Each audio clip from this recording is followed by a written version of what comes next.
Hi everyone, my name is Renji and I'm here to introduce my project for course MIT 1.125.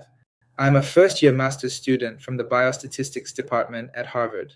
It's exciting to share my project with you because it was born from a very real need in the research world, especially for biological one.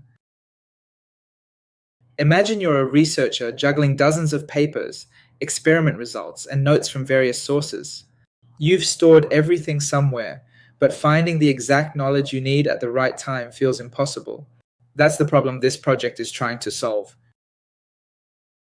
This memory management assistant organizes, summarizes, and connects knowledge using a graph based structure, just like how our brain works. It doesn't just store information, it actively helps you understand and retrieve insights when you need them. Whether you're working on a literature review or navigating complex data sets, this tool becomes your research companion. So, why does this matter? Existing tools like traditional note taking apps or even AI enhanced platforms like Google Notebook LM focus heavily on storing and querying on entire documents. But that's not how researchers think. We think in terms of individual ideas and connections between them. For example, let's say you've read 5 papers, each mentioning different biomarkers for heart disease. The tool doesn't store the papers, it breaks them down into individual points, connects related concepts in a graph, and lets you query these connected insights. It is built to think the way you think.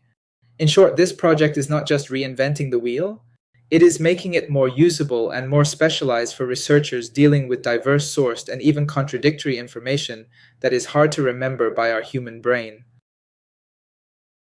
Then, how does it work? Here's the technology that powers the assistant.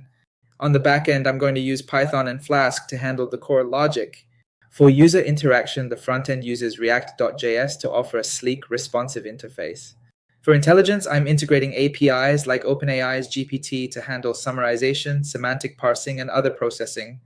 For instance, if you upload a PDF of a research paper, the system is designed to summarize its key points, add possible connections to your existing knowledge, query and visualize the knowledge for providing insights and proposing scientific questions. While these are the initial technological building blocks, ways to adapt the system for more complex knowledge connections over time keep being explored. Of course, here are some key challenges. First, graph based knowledge representation is technically complex. How do we segment ideas into meaningful nodes and ensure connections are consistent? This requires active research and user feedback. Second, user privacy is critical. Sensitive data must be protected. I'm planning secure storage, encryption, and client side options for maximum privacy. Tackling these challenges ensures the tool is both reliable and trustworthy. Now, for the first step, I am going to be focused on building a prototype for adding, querying, and managing knowledge. I will ensure the system can handle manual inputs and basic file uploads like PDFs. Next, I will integrate the knowledge graph construction, making connections visible and navigable. By testing each component step by step, the system will be robust and ready for more advanced features.